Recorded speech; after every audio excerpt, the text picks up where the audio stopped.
Hello and welcome, everybody. Welcome to the No Name Music Cast. My name's Tim, and this is Joy. And here we are recording Thursday night for you No Name Music Cast fans out there. I mean, it's almost the weekend and all that kind of stuff. I mean, Thursday's basically Friday Eve, so it's the weekend. It's definitely the weekend. Yeah, I mean, as many would say, that it's like almost the beginning of the weekend. Yeah, I feel like the excitement of the weekend starts on Thursday. There we are, especially on a Thursday, especially when you're recording the No Name Music Cast. Let me tell you. Yes, this probably is the highlight of my day. It was one of those days at work. I wrote Tim, was like, can we record at 7:30 so I can get away from my desk and go do something that doesn't involve staring at a computer? And he was like, yep. Yep, go and walk your dog and do what you need to do. Yep. And I feel very refreshed now. I think, Tim, would you like to do your stuff first, or do you want me to talk about mine first? Let me do mine first. Okay, so I have a couple of bits of music news here at the top of the show. Now, the first thing, as many people know, I do threads. I left the world of Twitter. There was a couple of people left on there that I like to follow, and one by one, they all left. And I thought, well, I can't be doing this. It seemed very toxic. It was full of bots, and I let it go. So I joined the world of threads.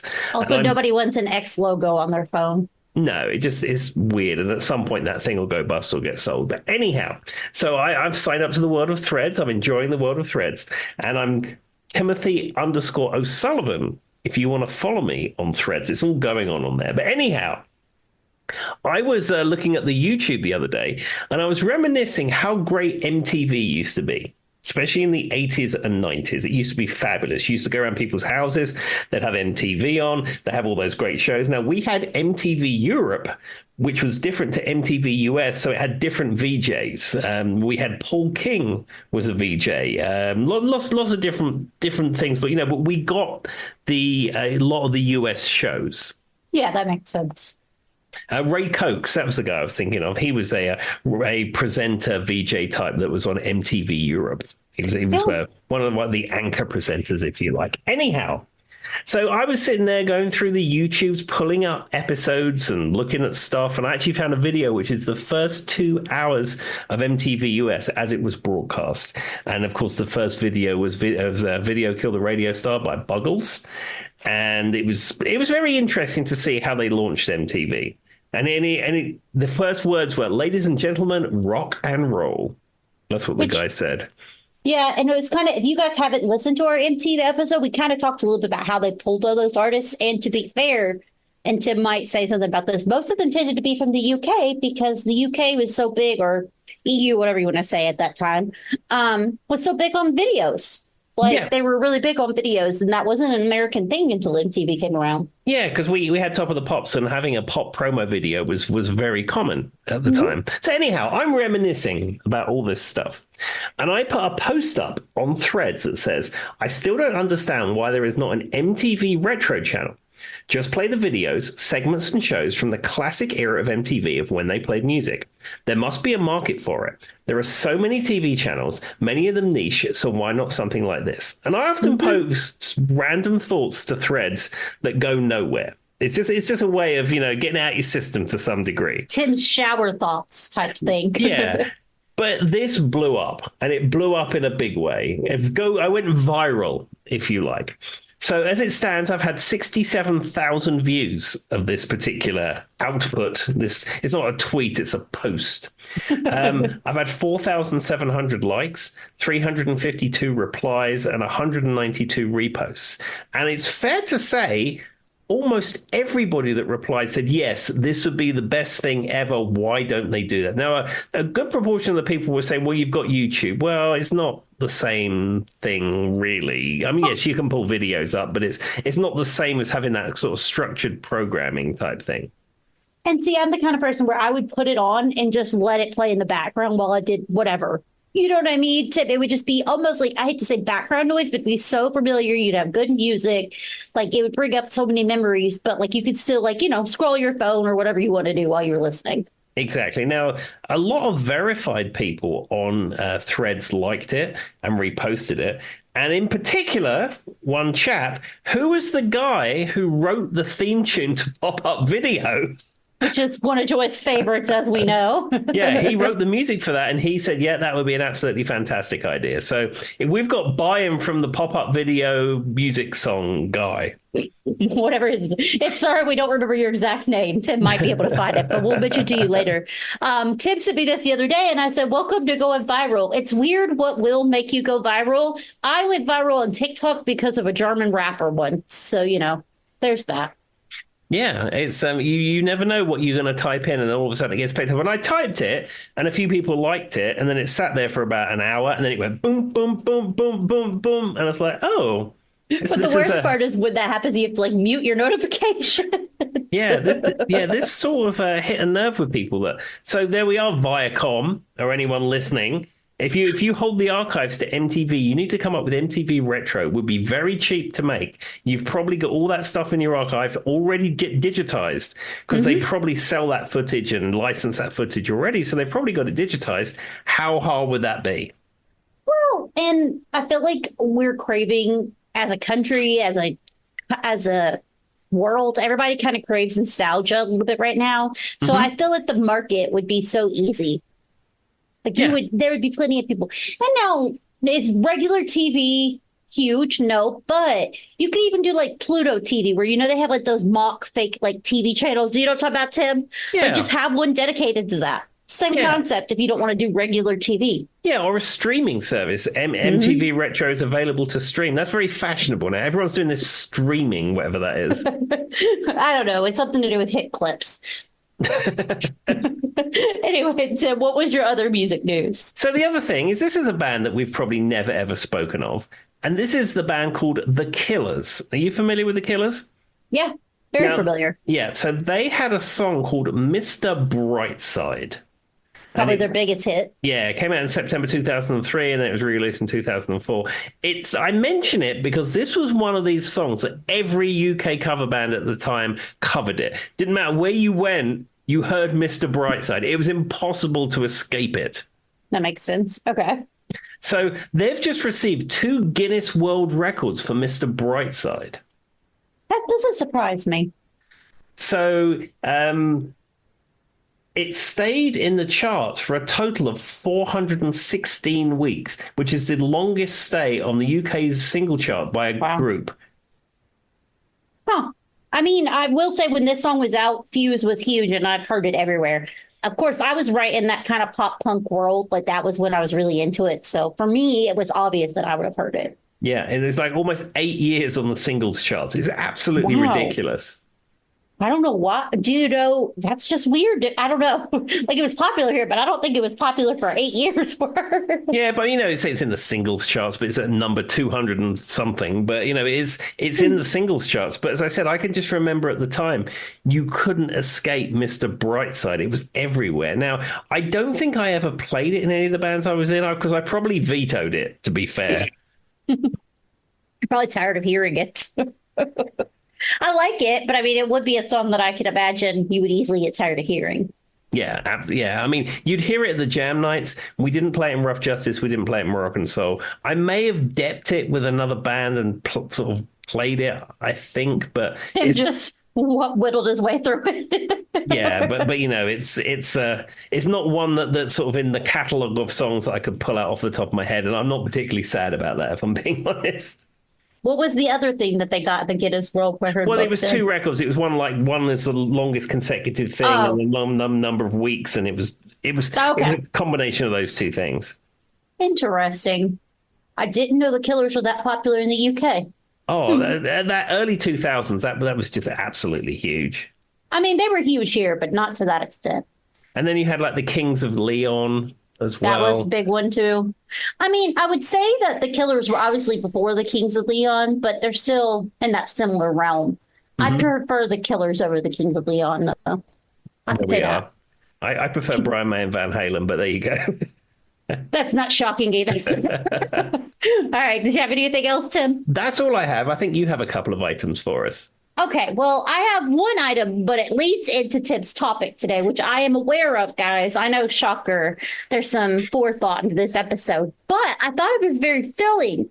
Filling? Fitting. Fitting. I think that's what you're looking Fitting. for. Nirvana settled their lawsuit with Marc Jacobs over the smiley face logo. So I did not know this, but apparently Nirvana and Marc Jacobs, wow, I can't speak today, had a ongoing 3-year long feud over who invented the smiley face logo. And if you guys don't know what that is, just Google smiley face Nirvana, it'll pop right up. Looks like a melting smiley face kind of thing.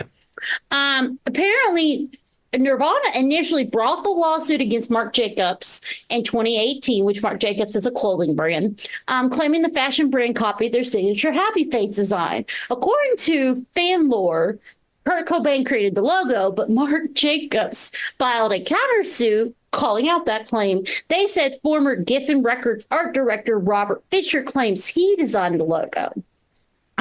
With his lawyer stating for 30 years now, Nirvana has reaped enormous profits from Mr. Fisher's works. According to a recent court filing, all three parties have agreed on a settlement, but no one has disclosed who actually made the smiley face. Yeah, often you find that the things like that get settled out of court, and it's normally very favorable for all parties concerned, and they sign something as a non-disclosure, and that's the end. You'll never hear of it again. It's just interesting to me. It took 3 years for that to happen. That's the first thing. And second of all, I'm just going to say it. A 6-year-old could have drew that logo, Tim. It's not that complicated logo by any stretch. It's just a melting smiley face. Yeah, but I suppose, yes, it's very simple, but it's very iconic for a whole generation. I mean, there's generations of people that wear that T-shirt now as they did back in the day. And then you see that smiley face and it just takes you back to that time. I know, but it seems weird that we have that much of a patent over a design that feels like could have been on some kid drew it on the back of his notebook at school. Maybe I'm overthinking it, but it was kind of funny to me because I was like, well, maybe both of them drew that, or they both drew something similar. You know what I mean, Tim? Yeah, absolutely. But anyway, I guess we'll never know who actually made the smiley face logo, but they're all happy, and I'm sure everyone came out with some extra money. Exactly. I said it was fiscally good for everybody concerned. Now, what I do find interesting, and this is just a thought I had, Tim, imagine how many people out there bought the Marc Jacobs stuff thinking it was a Nirvana like reference, and really it was the opposite. And Nirvana is like fighting them in court, and they never knew. Like, how many people bought the shirts for Marc Jacobs thinking they were buying Nirvana memorabilia? Who can honestly say? There's an entire confused generation out there. Yeah, I mean, it's better than the baby on top of the thing. We won't say much about that, but that had a lawsuit recently, guys. Give it a goog. All right. Well, I will let Timothy take it from here, and we'll start your topic. Okay, so this week's topic is we're going to talk about the music of the Foo Fighters. Hence the Nirvana reference. Absolutely. Now, the Foo Fighters are a band that I've really discovered in the last few years. And that sounds ridiculous because, they've been out since 1994. But I was not paying a lot of attention to the band Nirvana, as you know. Yeah. And when Dave sort of broke out Nirvana and created the Foo Fighters, it was not something that I was super into. But in the last few years, I've really got into the music of the Foo Fighters. And as a result, I've been collecting their entire discography on CD. And in fact, I received the last 2 discs to complete my discography collection a few days ago. And I also have a little tradition, which maybe I haven't even spoken of yet. When I drive up to gigs, and I've done this for the last couple of years, I always listen to Foo Fighters music on the way to gigs. Does it just get you amped up and ready to play? Yeah, because I mean, the discography is not huge. It's 8 albums or 10 albums or whatever it is, and there's a greatest hits compilation. But on the Spotify, they've got lots of sessions on there and live recordings and some rare things that are up there. So I've been working my way through those as I've been driving up to my gigs. And, I don't listen to it the whole way. And sometimes the session might be 20 minutes and then the rest of it I'll listen to whatever. But it's become a little tradition for me to listen to the Foos when I'm driving out to play music. So as a result, I've been listening to a lot of the Foos music. I'm sure when the Spotify Wrapped comes out this year, they'll be featured heavily in that list of songs or top artists or whatever it is. Makes sense. Well, I mean, you go to a lot of gigs, so I'm sure it's racking up. Yeah, absolutely. So Let's just talk about the foods. I will really want to concentrate on the music in particular. And I've pulled a list of sort of greatest hits and songs that I like. And I've already shared it with Joy. So we could talk about these songs because I wasn't super familiar with how much she knew about the foods and how much of that music she knew. I was surprised how much I did know, if I'm going to be honest with you, which will come out in a little bit, but continue. Yeah. But, they've been out since 1994. And the current lineup of the Foo Fighters is Dave Grohl, obviously, because it's his music project. Nate Mandel on bass, Pat Smear on guitar, Chris Shiflett on guitar, Rami Jaffe on keyboards, and Josh Freese on drums. Now, as everybody knows, we lost Taylor Hawkins in March 2022. And it was, people were wondering whether the Foo Fighters would continue because he was not the original drummer. He came in, I think, after the second album, I believe it was. But, he became Dave Grohl's musical companion and sort of a friend for life type thing. And, when we sadly lost Taylor, it was sort of, well, is Dave going to continue or the Foos going to continue? And they took some time off to regroup. And then they recruited Josh Freese on the drums. Josh Freese is like a session drummer to the stars. He's played with absolutely everybody. And as many people have said, Taylor Hawkins was a fabulous drummer, but Josh Freese is probably technically a better drummer than Taylor was.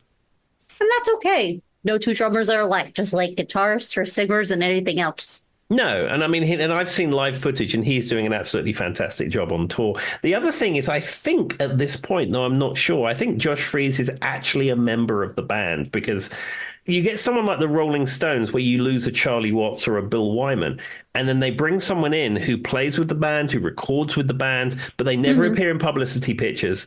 And then they're a salaried employee. And, and they're looked after very well. And they probably live a great life. And they're earning lots of money, but they are not a member of the band. They don't get royalties and what have you.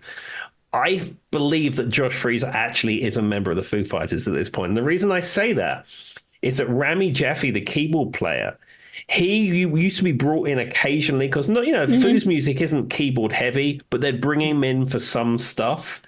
And I think he was paid as a salaried employee for a number of years. And a few years ago, he was made a member of the Foo Fighters. So I don't see any reason why Josh Freese isn't at this point a member of the Foo Fighters. Okay. I mean, that makes sense. I can't call and confirm for you, Tim, but that sounds right. Yeah. I don't know who to call. We'll call Dave. We'll ask him. He'll figure it out. I'm sure he would just tell us that off the top of his head. Now, as I said, the Foo Fighters came out in 1994. So Dave Grohl created the band after the breakup of Nirvana. He put together some demos and then he recorded them on a cassette tape and he passed these cassette tapes around. He played all the instruments. So, you didn't know when you saw Nirvana, the guy sitting at the back bashing the drums was a multi-instrumentalist, songwriter, all that kind of stuff. You didn't know he had that in him. But the 1995 debut album of the Foo Fighters, I think one track has some rhythm guitar from somebody else. But other than that, Dave plays absolutely everything. And it is kind of crazy to me because he has come out as, and I know somebody out there is going to scream at this comparison, and I don't mean it literally, guys, but like he has kind of come out for himself in a way like Paul McCartney, and since that it seems like they can do everything. Do you know what I mean, Ted? Like he really has showed himself in that way. Or like we joke, I'm not saying he is Brian May, but we joke about how Brian May can do everything. It slowly has in the last, and I feel like in the last 15 years, it's really amped up that Dave Grohl can do so much. Yeah, I think you can liken him to McCartney because, he was in a genre-defining band. The band breaks up, and then he's gone on to have this massive career. I mean, the Foo Fighters are bigger than Nirvana ever was. And I mean, I know people, will say they were influenced by Nirvana and they defined a generation, defined a genre and all this kind of stuff. But, if you look at album sales and how many tickets they sold and all that kind of stuff and how much music's been made, the Foo Fighters are far bigger than Nirvana ever was. To be fair, they they couldn't really go on, Tim. I mean, there was a big one. Absolutely. Yeah. But I mean, it's, looking at the scope of it now. Yeah. Dave could have, come out, done a few solo albums and just disappeared into nothing. But he made this thing that was so big, and it continues to be big to this day. Yep.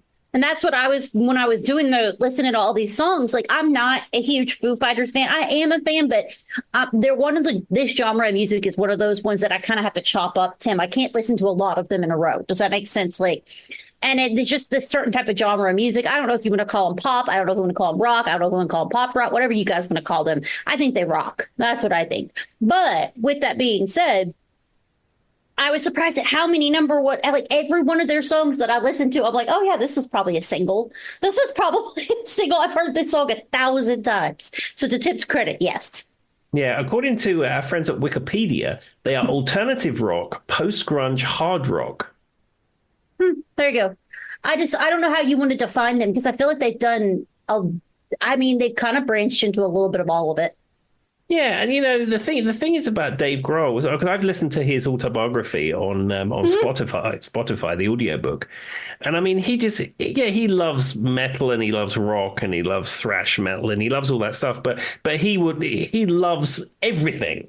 It's like, oh, I listen to Public Enemy. That's great. I listen to ABBA. Oh, that's fantastic. Oh, no, I listen to this. And now I'm singing the Bee Gees over here. Yeah, he loves absolutely everything. And I think that's healthy. It's a sign of a well-rounded musician that you're not just locked into one genre. Mm-hmm. I've said that many times. That's the artists that I see that I think have lifelong, like everybody keeps listening to them over, you know what I mean, genre after, I mean, period, decades after decades, are the ones that can like kind of, I don't know, morph themselves into different things. Absolutely. Well, that speaks to the Foo Fighters have won 15 Grammy Awards, including Best Rock Album 5 times. They're one of the most successful acts in Grammy history. They got a Global Icon Award at the 2021 MTV Music Video Awards, which is interesting because MTV doesn't play music videos, but we discussed that previously. And they were inducted into the Rock and Roll Hall of Fame in 2021, which was the first year they were eligible. Wow. I mean, it doesn't surprise me. Like I said, I was shocked at I'm like, oh yeah, I know this song. I know this song. Oh yeah, I've heard this song 1,000 times. And then I was like, I wonder how many singles were off one album because a lot of the songs you gave me, Tim, are from the same album, right? Yeah, well, the list I gave you, some of them from greatest hits, and then I sort of cherry picked some of the others. It's sort of a retrospective of much of their career. Okay. Well, I will say that those numbers do not surprise me after listening to this. Yeah, and just before we get into the music, in case anyone didn't know, the name Foo Fighter, that is a term that was used in World War II for unidentified flying objects. I don't know if you know that. I have heard that before, but I think I've only heard it like one of those things you read online, and I wasn't 100% sure if it was real. No, that is completely true. And Dave has said that when he was putting those demos together, because Nirvana broke up obviously after we lost Kurt Cobain, and he didn't know what he wanted to do. And then Tom Petty wanted him to be the drummer in the Heartbreakers, and he famously did that appearance on Saturday Night Live playing the drums. And and Tom Petty said, "Yeah, I want you as a Heartbreaker." And he's like, "I got some other ideas." So he decided not to be a member. I can't imagine him in the Heartbreakers. It just doesn't fit. Well, like you see the performance on YouTube, he does a great job. He's a great drummer. He knows how to drum. I know that, but it just doesn't fit his personality to me. Something I feel like it's just not him. No, so he puts these demos together. He starts distributing these cassettes, and he decided to call it the Foo Fighters because it was just his solo band. And he said recently, if I thought it was going to get as popular as it would, I would have given it a different name. He said that's a stupid name. I've always kind of thought it was too. But once you've already got it out there and everybody knows it, that's your brand. Unfortunately, you're stuck. Well, it's like the band I play in, Flager Hill. I don't think that is a good name for a band, but we spoke about changing it 3 years ago, but we'd already had the Facebook page built. We already had gigs. People knew who we were. And once you've got your brand, it's hard to come off your brand. And I know Flager Hill is a little cover band that plays in Southwest Virginia, and the Foo Fighters are a global phenomenon. But it's the same thing. You change your brand, and it's hard to get people to know that's you. Well, and no offense to Flager Hill, but every time I've seen that, Tim, it just reminds me of phlegm, the word. And that's where I'm like, yeah, why? Yeah, you are not the first person to say that. Because it's spelled with the PH, guys. like phlegm. Anyway, moving along. Anyhow, so what I thought I would do is go through these various songs of the Foo Fighters. As I said, I've pulled songs from across the entire career of the Foo Fighters, from the first album all the way up to the most recent album.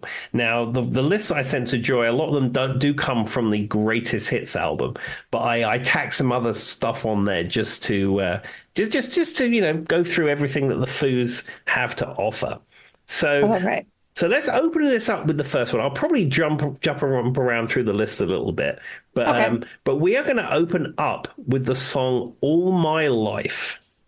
Which I thought was really interesting that you picked this as the first one because it probably has one of the most iconic intros I could think of a song in this genre in this time. Mm-hmm.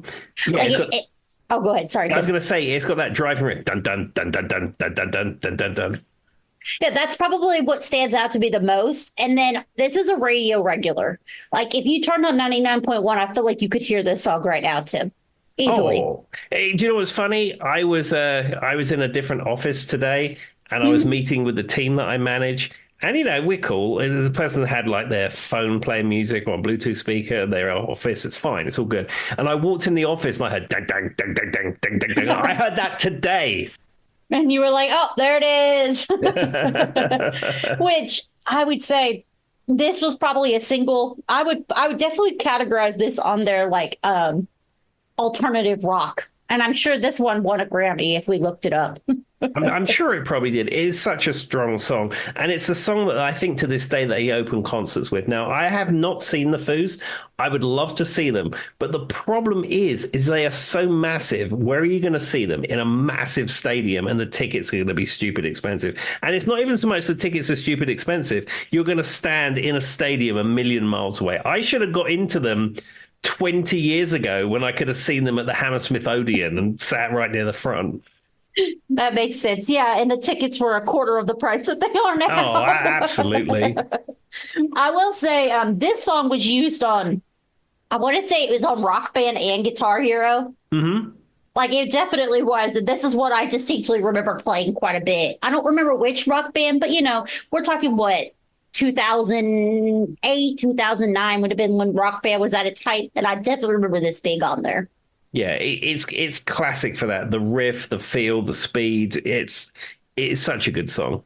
And probably been used in like 17 movies. Oh, of course. I mean, Yeah, but anyway, this is a good one. I feel like this is what stands out to me, and what I highlight throughout this whole episode, Tib, is and I don't want to put them in a box, but there's an interesting formula to a lot of the Foo Fighters music, and it's this like breakdown at the beginning with almost, I don't want to say slow, but intenseness, and then it hits, and I mean, for lack of a better word, it hits a climax, and and that's when he becomes his best person. Like that's what Dave like hits it. Does that make sense? And there's something so like, I don't know. It's like the ears love it. Does that make sense, Tim? Though that's kind of something you see a lot in their music, and it's specifically in this song is a good example of it. yeah. And when I'm researching this episode, Dave was very influenced by Kurt Cobain's songwriting. Now, I'm not, a big Nirvana fan, and I find that Kurt's songwriting and sort of lyrics he wrote very simplistic in a way, but I think that's probably part of the appeal.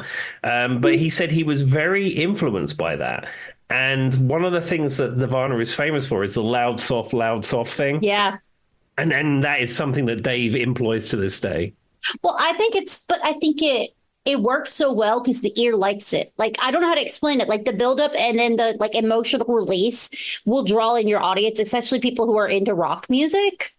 It's perfect. And so I didn't mean that as an insult. I'm not trying to say that that's like categorically how they do their songs. It just seemed to be a pattern I picked up on a lot of their music. Yeah. And I said it comes from that Kurt Cobain school of songwriting influence, which is something that he still uses to this day.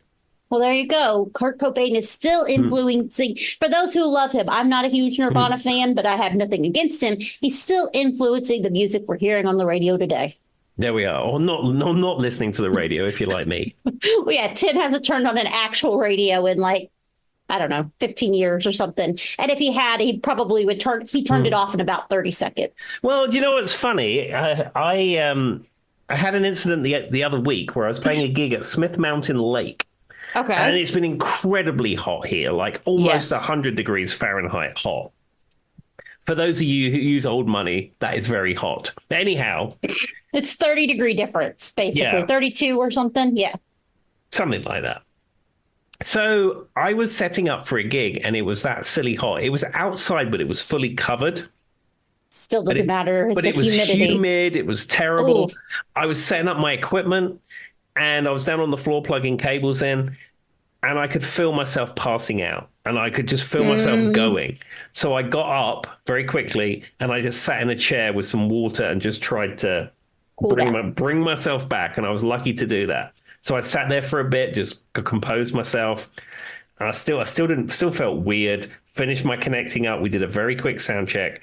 And then I went and sat in my car with the air conditioning blowing in my face for 20 minutes just to try and cool off. Of So course. anyhow, in the venue, my phone has the playlist for the background music. So I left it in there playing the background music. I go out to my car and I want to put something on. So I put on 99, was it 96.3 ROV, the Rock of Virginia, which is Yep. the, WVO, what is it? yeah, WROV or something? WROV, which is the rock station in this area. And it's fair to say they played the same 5 songs the last time I put that on, which was probably about 10 years ago. I could probably guess the song. I've turned on WROV a few times, but I guess if I listen to the radio, I tend to be a 99.1 girl, Tim, if I have to. It's a I little bit more variety. My car is off. When you get in the car, it just says auxiliary in until you can plug the Apple CarPlay thing in. Tim just taking advantage of modern day society. See, I have this weird thing where I want to support radio because it's free. Does that make sense, Tim? And I want it to be made available for people. But on the flip side, it's like I can only hear these songs so many times, guys. Yeah. And even like we in the United States, we have satellite radio, which is Hmm. probably the closest to what our European friends have with DAB. Whereas you have to have a special kind of antenna on your car, and then it's got 300 channels of digital audio, every kind of genre you could imagine. Well, one, the bit rate is terrible, so satellite radio sounds awful. The quality of the music is terrible because they've reduced the bit rate so much. And Yeah. secondly, it's like they have a 70s channel, 80s channel, 90s channel, grunge channel, rock channel, blah, blah, blah. All of them play the same 12 songs on a loop. So you can go back to 70s on 7 2 years later, and it's still playing the same songs. Yeah. And Charlie listens to satellite radio sometimes, and the 90s one always is on his car. And that one's what is the song I'm thinking of? Oh God, there's one song, Tim, that I swear I've heard 40,000 times. It's Hot Stepper. Here comes the hot stepper. Yeah, you know what I'm talking about? Why Mm-hmm. can't I think of that song? Murder, she's a lyrical gay. That song plays on that 90s. Any other time I would know the name, but it's like Hot Stepper. I think it's the name of it. But I can't remember the band. But it's like, here comes the hot stepper. I'm a lyrical gay. I don't want to say that word because it'll get us in trouble. But anyway, that song plays on that 90s channel. I swear to you, at least 17 times a day. Yeah, it's like you have this infinite music library of 90s music and you're going to play the same 12 songs in a loop. And How Bizarre by OMC. Oh, goodness me. Tim's like, that doesn't surprise me in any way. Oh, crikey. Anyhow, let's get back to the Foo Fighters. Oh yeah, we did have a topic we were actually speaking on. So I'm going to go with this one. This is Everlong. Now, I would probably say this is the best Foo Fighters song there is. I think it is an incredibly amazing piece of music. I think it's got everything you want. I think it's the pinnacle of Dave's songwriting. And even to this day, they always close with Everlong. I think that this would be, for me, their most popular song period out there. I think most people would agree with Tim. But what sticks out to me is less about the music and more about this music video. Like whatever he does, and I watched the music videos while I was doing research because I just wanted, because that's one of the things. If you guys didn't watch the Foo Fighters, music videos, Tim, they're very iconic. And Yeah. this one starts out with that black and white intro. And you know what stood out to me the most? How young he looks in this video, Tim. Like Dave Oh, Grohl looks so young. And I was like, oh my gosh. Especially when they change him to like the punk, you know what I mean, with the hair sticking up. He looks even younger. And I was like, oh gosh, now I feel old. Yeah, I mean, this is almost at the very beginning of their career. I mean, he still looked like the dude in Nirvana at this point. He really. So I love how when you're going through these guys, if you Google these and you just go on YouTube to watch I listened to them on Spotify and then I went on YouTube and refreshed myself on the music videos. And there's one guy who is dedicated to going to every Foo Fighters like song, Tim, and going, that guy looks like the guy from Nirvana. And he thinks it's funny every time. But there's one guy on YouTube who has made it his mission to make that the top comment. Oh, goodness me. And I'm like, okay, we get it. We get it. And after the first two, it was kind of funny. And then after the third one, I'm like, what does this guy have in life going on? Well, it's I don't know, this song, I've listened to this a lot recently. I don't know, it's really connected with me in the last few years. And as I said, I really think it's probably the pinnacle of Dave's songwriting. The interesting thing about Everlong is it connects the world of David Letterman because, as you know, I always was a huge David Letterman fan, but in the last few years too, they've been publishing all of his archives on YouTube, and I've been really super into that. Now, back, I think it was late 90s, early 2000s, Dave had a quintuple heart bypass. And he was away from the show for a month or whatever while he recovered. And Dave is a huge Foo Fighters fan, and he's Dave Letterman, everybody, not David Dave Grohl. Letterman, yeah, and he's friends with Dave Grohl, and they're friends. They've been on the show a few times. Yeah, oh, so many times. And David Letterman said this was a song that he listened to a lot through his surgery and recovery. It was a very meaningful song for him through that time. So when he had his big comeback show, when David Letterman returned back to the Late Show, he got asked the Foo Fighters to perform it, and the Foo Fighters were doing a South American tour. And they actually had a clash on that day. But because it was for David Letterman, they didn't cancel. Well, they canceled the date and they postponed it to another date. They went to New York and they played on the Late Show just because Dave Letterman wanted to hear the song. That's amazing. Now, I will say this song is an earworm for sure. So I could see like how you could easily put it on and want to hear it more and more and more because it gets stuck in my head. And I think the roaring chorus that like everybody can kind of get behind is perfect. And if I were having open heart surgery, I'd much rather this over some of the alternatives. I still have this image of hospital radio, and the last thing you get wheeled into the hospital, Miley Cyrus party in the USA's playing or something, and me just going, "Don't revive me, doctor." I'd much rather hear this. Not that there's anything wrong with Miley Cyrus, but that's not the last song I want to hear if I'm having open heart surgery, Tim. No, I'd rather be hearing Everlong than much better choice. But yeah, no, I will say I think that the chorus in this song and just the whole thing is beautiful. And Dave has a really interesting voice to me. He has this ability to have this nice rocker tone where it sounds like he's, I hate to say like yelling, but they kind of sound like they're yelling, but you can tell musically he's really talented and he can keep right on like perfect. Like even live, his voice is just crystal clear. Like you can understand him when he's making these sounds. He stays right on pitch. It's wonderful. I will give him that. His voice is such a perfect rock singer. Like it's just dead on perfect. Like I don't know. I can't even think of anyone new to compare him to because it's that good. Yeah, and I said I can't, and even I can't find anyone to compare the Foo Fighters to.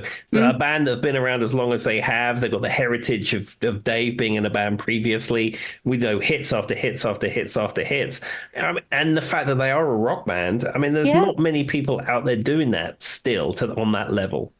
Especially for as long as they've been doing it. The only people I could compare them to, and this is a weird comparison, but when I think about over the span of like, what'd you say, 1994 to today, yeah, The Offspring, they've done that for a long time. But even then, they haven't had an album come out in a few years. They've kind of taken a back seat, but they have like that long spanning rock career. But I wouldn't say I wouldn't put them up there with the Foo Fighters in like popularity. But that's the closest I can come up with. Yeah, it's hard to find comparisons. Somebody out there screaming at me for that comparison. But anyway, it's the closest I can come up with. There we are. All right, well, let's move on to another song on the list. So this one is a song called Learning to Fly, or Learn to Fly, should I say. This is the one with Jack Black in the music video on the plane. Yeah, I was about to say the Tenacious D are in this video, and also Dave Grohl and Taylor Hawkins play the part of about 20 different passengers on that aeroplane. I swear, 90% of every Foo Fighters video is every member of the Foo Fighters in a different way.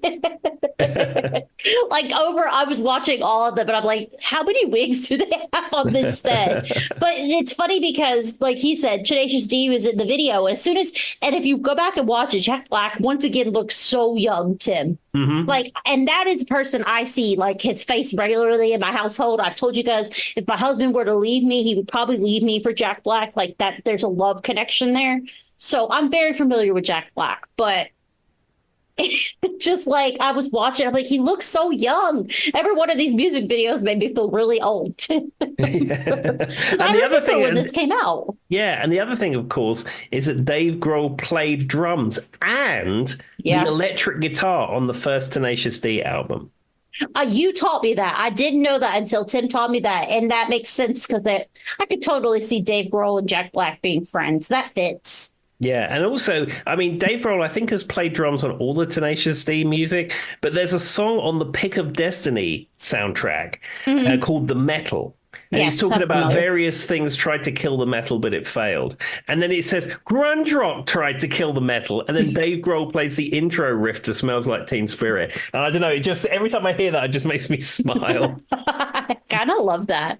I mean, the whole music video is hilarious. They're obviously on a plane, everybody. The song's about learning to fly. And then the D end up being like the bad guys, right? Don't they get arrested or something in the Well, they try and drug the pilots. That's what it was. Okay, I knew there was something wrong. Yeah, I think they put something in the coffee, and then it's a whole thing, and then they get arrested when the plane lands, and hilarity ensues, etc., etc. But it is so funny. It is. And it's literally like starring Dave Grohl, guest starring Dave Grohl, special appearance Dave Grohl, written by, directed, produced. Like if you read it, it's funny. And I know they did that on purpose, but also though, Learn to Fly is probably, if you don't know Everlong, you know Learn to Fly. Oh, like of the Foo Fighters songs. Like that's what I'm saying. There's just like I knew it, but I guess I had never really thought about how many singles they had. Like you could turn 99.1 on as we were talking about radio, and this song would be playing right now. Yeah. Absolutely. 100%. But what makes it for me is the fact that Jack Black is in the music video and it's just hilarious. There you go, guys. Fabulous. All right. Well, let's jump forward a little bit into the career of the Foo Fighters, and we're going to go with a song called "Rope." Now, this was a single, and they made a video for it, but I don't know if it was as popular as their other songs. I mean, if you're a fan, you would know it, but I don't think it's a super big song. Not by any stretch. I've heard this song, and I think it's a good example of what you were talking about, the lows and the highs where there's like that buildup. This is a really good example of that. But what caught me as interesting, and I was listening to these with my really good headphones on, trying to, really get into it for the podcast. And the drumming, it's super interesting because I'm assuming it's Taylor Hawkins drumming in this. He kind of does this thing where like he has like an offbeat to fill in like gaps with the harmony. I don't know if you know what I'm talking about, Tim, but there's a really cool sound that he does where it like fills in gaps in the song with the harmony that I would have ever noticed if I wasn't listening this detailed. But if you're really into that kind of stuff, I would say go back and listen to it and just pay attention to that because that's so cool. Yeah, it is cool. I was talking to a drummer friend the other day about Taylor Hawkins, and I was asking his opinions on his drumming. And the way he described it to me is he said it was controlled chaos. That's what I'm saying. Like he's playing the song like right on a beat like he should be. I mean, they're not extremely hard, complicated drum riffs by any stretch of the imagination, But there's something where he does like that. It feels like it's filling in gaps, and then he creates a really cool sound with the harmony that they're singing. And I had never paid attention to it until I was listening, and I was like, that is so cool. And this is a song that I've heard, but like Tim said, it's not like one that if I turned on the radio, I would hear every day. So, yeah. I say go listen to this one because it's cool. The interesting thing for me as a guitarist is that Dave Grohl in the video of this is playing a chrome-colored Flying V. And the Flying V guitar that he plays in the video is the same one that Motorhead played on the Young Ones.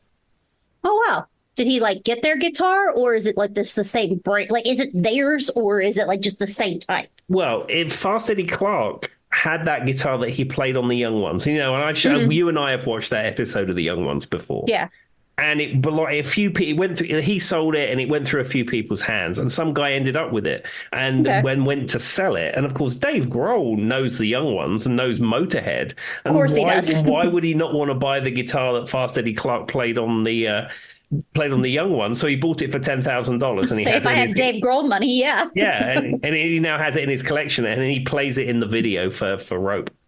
Oh wow, I didn't even notice. There's one video, and I can't remember which one it is, and I didn't notice it until everybody pointed it out that he's playing like a translucent guitar.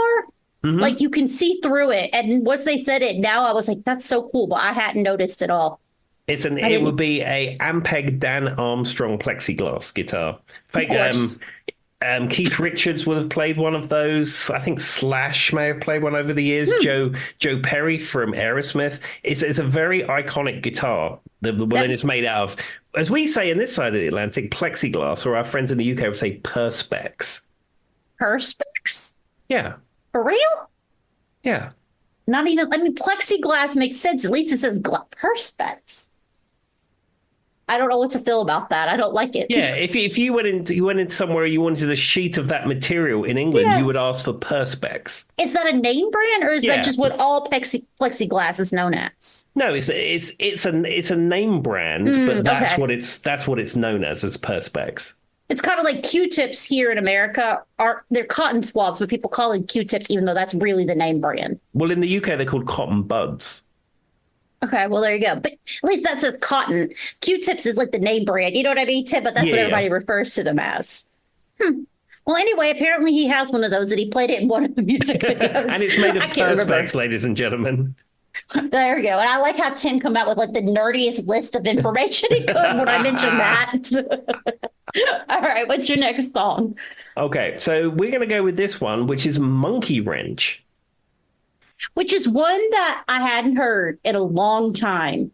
I hadn't seen the video in a long time. I'm not even sure I would have known off the top of my head. This was I mean, I would when I listened to it and it like dawned on me it was the Foo Fighters. Once again, a really good example of that kind of like breakdown where it's very intense and there's like a big release in it. And I really like the line where I mean, everybody says that one last thing before I quit is like that really kind of good push into the bridge. You know what I'm talking about? Whereas this one last thing before I quit was so cool. And then his voice sounds younger in this one for some reason to me. Yeah, because he was probably 27 years old or something. He doesn't have that like grit that I know of him, but I do like the line where it's like one last thing before I quit. I thought that was super cool, and I guarantee you, there's like 7 alternative rock heads with that tattooed on them out there. Oh, of course. People love Foos. I mean, I will tell you that my acoustic guitar case has a Foo Fighters sticker on it now. Just putting that out Whoa. there. Tim's becoming an official fan, guys. He has a sticker. I had 2 stickers. I bought one that had a classic WWF logo and one that said Foo Fighters. The WWF one went on my car. The Foo Fighters one went on my guitar case.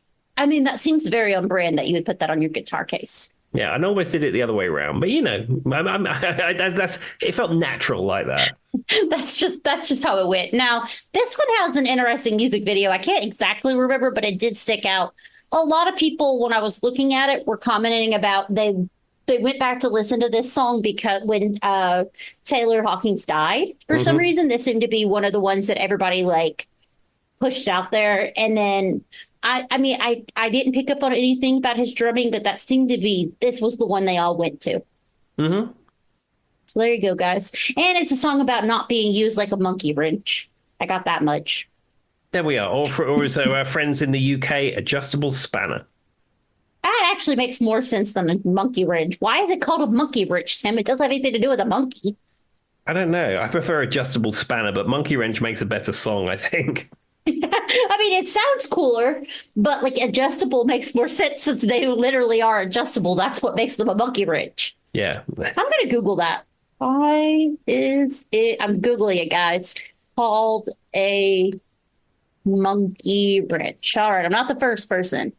Oh, It actually comes from Britain, and the wrench's jaws resemble a monkey's face. Hmm. Some others, so it's unclear. That's the first theory. The other theory is because a wrench can grab things like a monkey's hand. Hmm. There you go, guys. They don't know for sure, but those are the two theories. Both of them sound ridiculous to me, but anyway, I'll take the adjustable. I don't know why they just didn't call it an adjustable wrench. Adjustable spanner. I know, but if we were going to use wrench in America, why wouldn't we just say adjustable wrench? Why did we go with monkey? Like, I'm not a linguistic. What's that word tip for people who are into language? Linguist. Yeah, I'm not one of those, obviously. But it makes no sense. All right, well, moving along. Okay, so this is bang up to date ish. So this is from the most recent album of the Foo Fighters, which is called But Here We Are. Now, this is the first album since we lost Taylor Hawkins. And Dave has said, the whole of that process was very much therapy for him. He was able to get out a lot of what he was feeling in the music. He also drums on this album, and he hadn't drummed on a Foo Fighters record for a long time because, you had Taylor in the band and he's singing and playing guitar. He didn't need to drum, but he, of course, the Foo Fighters didn't have a drummer at that point, so he fulfilled the drumming duties. Now, this is a song, Rescued, and the lyrics of this is really a story about how, that it came out of nowhere and how he's surviving. And so I believe some of it is about the loss of Taylor and some of it is about the loss of his mother, because he lost his mother around the same sort of time. Well, and I remember when they did the Glastonbury concert, I'm pretty sure this was one of the songs they performed there. Mm-hmm. And that was probably the first time I had heard it. And it was just, I thought it was really sweet. We never truly say goodbye. We just say this. That's one of the lines. Mm-hmm. And it kind of is sad if you think about it, because, like you said, he lost his mother and then he lost his bandmate. But this is the second bandmate he's lost. Mm-hmm. This wasn't the first bandmate. And the irony is he was the drummer for a band that lost the singer. Then he became the singer and he lost the drummer. Yeah, absolutely. His rock and roll story has got lots of high points, but also it has a lot of low points too. And Dave has seen tragedy as much as he's seen success. That's kind of crazy to think about. And we have to think about, especially when you're at the height of the fame of the Foo Fighters or even Nirvana when they were alive, you're around these people 24/7. Oh, I play in a cover band with 4 other people, and then I see them at least twice a week. Then that's just us working regular jobs and going out and playing cover band gigs. If you're touring, you live with these people all day, every day. You're on tour, you're sharing planes and buses and all kinds of stuff. They become a family member at that point, is the way I see it. And so it's just kind of sad. And then I remember when he lost his mother in this, all of this, it's a lot there for somebody to take in a very short amount of time. Absolutely. And in that period of time before this album was released and after the Foo Fighters played their final concert, when Dave was grieving and everything, what do you do? Oh, well, you sit in with Paul McCartney at Glastonbury. I know. That was are you kidding me right now? Because I made sure to go watch the Glastonbury concert before we recorded. That was another one I put on. I've listened to a lot of Foo Fighters and watched all the videos in the last 72 hours. It was good, though. I'm not mad at it. I just needed to make sure I knew what I was talking about. But it was so good. If you haven't seen that concert, go do it. Go watch it on YouTube. It's not hard to find. There we are. All right. Well, let's go with this one. This song has a little bit of a different feel and sound to some of their other material. And this is Making a Fire. Tim, I'm not sure I had this one on my list. Did I have this one on my list? You should have. This is one that has that intro. It goes, na, na, na, na, na, na, na, na. No? Oh. Yeah, I totally did, guys. Oh. This is the one with his daughter doing the backup vocals. Yeah, it's got a very strong, big backing vocal intro about Here it. I am hitting my desk 37 times while I'm arguing with Tim. I totally have this song, and I totally read it, and I have notes about it, guys. But it just didn't, for some reason, the name didn't stand out to me. No, but I know this song because it was really popular, I think, in the early 2000s. And I learned while we were doing research for this episode that there's something called MLB, the show 21, that has something to do with baseball, Tim. And this was the song for it. I have no idea. Yeah, I don't know what MLB The Show 21 is, but if you're into it, apparently this was the theme song for it. But what I do know about this is his daughter Violet she's one of the backup vocal singers in this song. There's probably like what four female backing vocals in this song. Yeah, because around this time, the touring band for the Foo Fighters was the lineup which I mentioned previously. But they were going out with three backing vocalists. And when Taylor was still alive, he would obviously be the drummer. But there'd be a few songs where he'd come and front the band and Dave would play the drums. And Yeah. they started getting into doing cover versions. They were doing Queen songs. They were doing Bee Gees songs. They were really sort of diverting from the core Foo Fighters set, and they were sort of having some fun with it. And then as a result of that, they did have three additional backing vocalists. Now, when we lost Taylor and Dave sort of disbanded the Foo Fighters, when the Foo Fighters came back, it was just the core band. And from what I've seen of set lists and stuff, they're not doing weird cover versions and stuff like that. It's very much a big rock show now. Well, I mean, maybe they just go through different periods where they want to do covers and now they want to focus. I don't know. Yeah. I just know that, I mean, there's another song on here. I don't know if we'll bring it up, but his daughter Violet also sings in it. And she sounds wonderful in that song too. No, and that's you what can stands bring out it to up me. because that's one of the ones I was going to speak of. Is that Show Me How? Yeah, he performs it with his daughter. And this was on the album that Tim was saying they released about a year ago. And their voices sound so good together.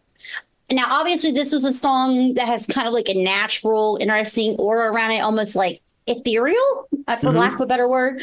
But it's very beautiful. You wouldn't pick it up initially as the Foo Fighters if you didn't know Dave Grohl's voice. And it was a great example of like putting grief into an album.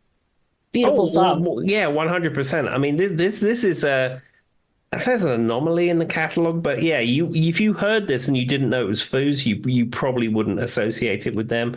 But yeah, that is certainly very much a high point of the But Here We Are album. I said I like Rescued, but this is a great track too. It was really good. I really like this one. I like the harmony. It's interesting when people who are in the same like father son like family members do harmonies together, how similar and not similar their voices can sound, and they do a beautiful job on this song. Even if you don't like the Foo Fighters, I'd say go like seek this one out.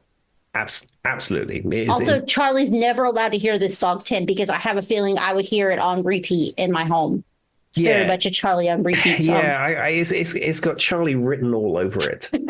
I might have to show it to him when we get off. But I think he would love that one. All right, what's next, Tim? Okay, so this is a huge anthem. This is My Hero. Yeah, probably the number. Literally, my notes say, "My Hero." Take how many number one hits have they had? All these are favorites and still played today. I always remember it, the music video, like the hero, the guy is like a hero, and he goes and he saves the baby, and then he saves the dog from a fire. Do you know what I'm talking about, Tim? Yeah, like, that's yeah. the music video. That's what sticks out. And that, there goes my hero, will be has been stuck in my head now for 48 hours. Like, one of the most iconic, probably, choruses, I would say, of the Foo Fighters' entire catalog. Oh, and if you ever see any live footage of them doing My Hero, the way that they bring the band down and he gets the crowd singing the chorus back, I mean, this song was written with massive stadiums in mind. Oh, yeah. It was their version of We Will Rock You or whatever you want to call it. You know what I mean? It has that absolutely written all over it. Well, and it's an earworm. Like, I don't know how better to say it, Tim. It's just an earworm. And if you've never seen the music video, it is interesting. But I've always wondered, was the guy, like, was he just a random guy who come up and was a hero? Or did he know the girl with the picture and the baby? I've never quite understood what the hero in the video.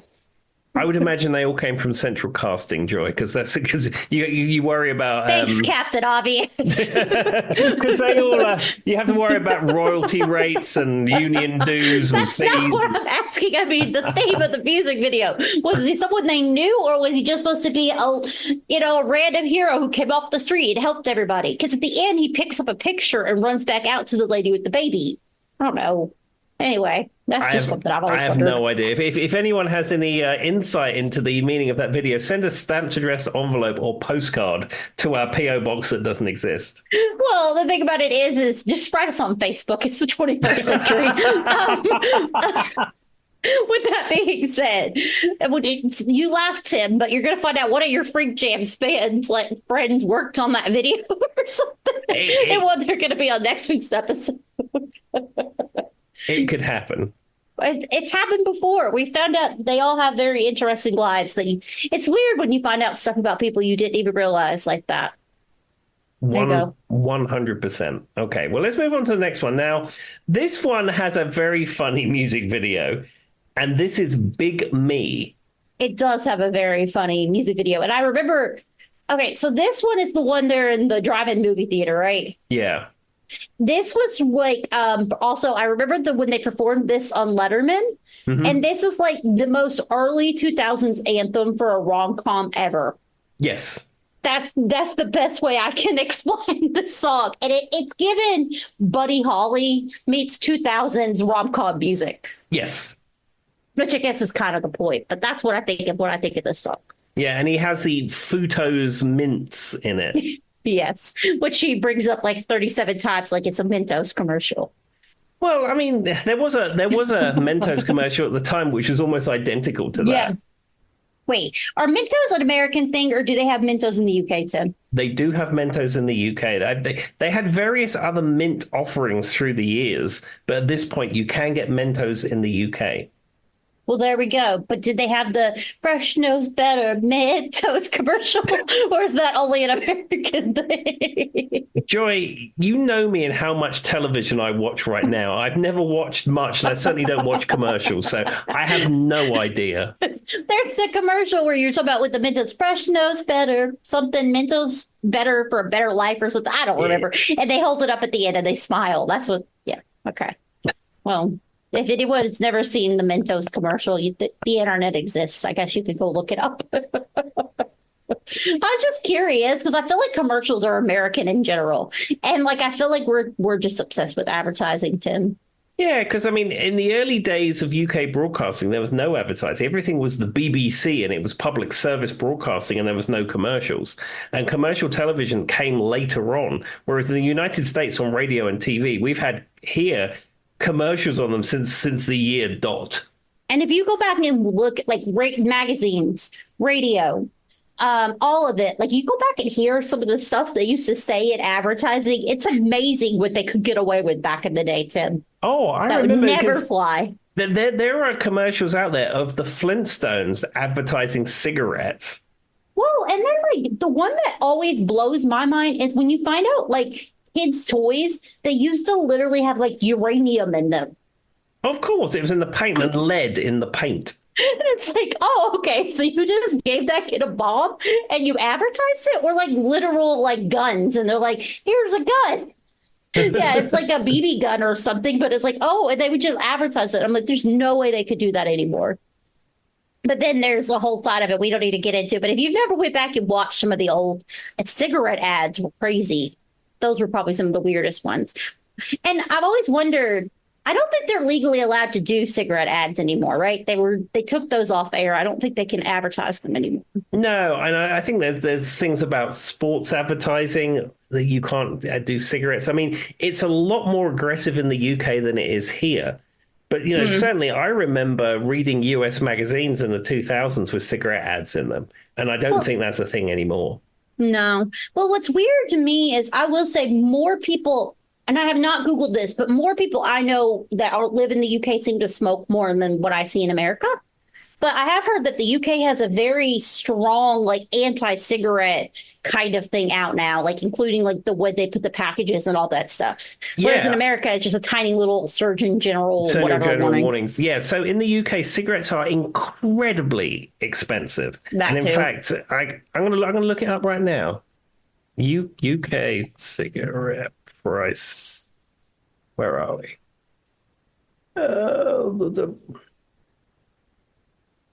It says the average cost of a packet of cigarettes in the United States is $8. Okay. But I can't imagine having to spend that. Some people smoke one of those a day, Tim. That's so expensive. I mean, it says here 20 cigarettes is £14, which is about $20. Good Lord. How many cigarettes comes in a packet in America? 20 is your It was standard amount. 20. I don't know. I've never smoked. Tim said that so matter of factly. I don't know. It just seems like a really unnecessarily expensive habit. 100%. And you're saying about the packet. So here, it'll still say Marlboro or whatever on it, and you have the Surgeon General warning on the side. In the UK, they're not allowed to carry any branding. The font is identical regardless of the kind of cigarettes you buy. And they have this kind of drab So no olive. menthol, cold, Yeah, whatever. yeah. You can't buy menthol; those got banned. And the boxes are like this olive drab green color, and they have these massive pictures of like diseased lungs and diseased eyes and diseased this, that, the other. Do you think it helps, or do you think people just keep No. smoking? I don't think anyone who's smoking cigarettes looking at us thinking, "Oh, I better give up then," because if you're that invested in it and spending almost $20, £14 on a pack of cigarettes, it's probably not going to put you off.